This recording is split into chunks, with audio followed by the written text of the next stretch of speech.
తెలంగాణ పర్యాటక రంగ అభివృద్ధికి చేయూతనివ్వాలని కేంద్ర పర్యాటక శాఖ మంత్రి గజేంద్ర సింగ్ షెకావత్ను రాష్ట్ర టూరిజం శాఖ మంత్రి జూపల్లి కృష్ణారావు కోరారు. ఢిల్లీలోని గజేంద్ర షెకావత్ క్యాంప్ కార్యాలయంలో ఆయనతో మంత్రి జూపల్లి సమావేశమయ్యారు. తెలంగాణలో టూరిజం అభివృద్ధి కావాల్సిన వనరులు పుష్కలంగా ఉన్నాయని జూపల్లి తెలిపారు.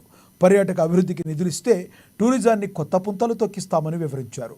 దీనిపై కేంద్ర మంత్రి షెకావత్ సానుకూలంగా స్పందించారు. తెలంగాణ టూరిజం అభివృద్ధికి సంపూర్ణ సహకారం అందిస్తామని చెప్పారు. తెలంగాణ పర్యాటకాన్ని అభివృద్ధి చేసేందుకు అన్ని రకాల మార్గాలు అన్వేషిస్తున్నామని, ప్రత్యేక ప్రణాళికతో ముందుకు వెళుతున్నామని మంత్రి జూపల్లి వెల్లడించారు. Eco water bodies, temple, health and wellness టూరిజంకు తెలంగాణ అనుకూలంగా ఉందని మంత్రి వివరించారు.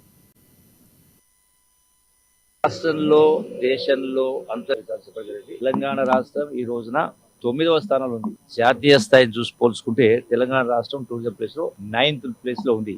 ఈ 9th ప్లేస్ నుండి తెలంగాణ రాష్ట్రాన్ని 1-2 స్థానాలకు తీసుకురావడానికి మా వంతు ప్రయత్నం చేస్తా ఉన్నాం. డెఫినెట్ గా మాకు పూర్తి నమ్మకం ఉంది. రాష్ట్ర ప్రభుత్వం కూడా, గౌరవ ముఖ్యమంత్రి రేవంత్ రెడ్డి గారు కూడా దీనికి సంపూర్ణ సహకరిస్తా ఉన్నారు. మార్కెటింగ్ చేయాల్సిన అవసరం ఉంది. నూతన సాంకేతిక పరిజ్ఞానాన్ని పూర్తిగా తెచ్చుకోవాల్సిన అవసరం కాబట్టి తప్పకుండా ఈ రోజున కేంద్ర మంత్రి గారిని కలవడం మూలన మన రాష్ట్రాన్ని కూడా మేలుగా రావడం జరిగింది. వారు చాలా ఒక అంశం కాదు, వారికి 3 విషయాల్లో రిప్రజెంట్ చేయడం జరిగింది.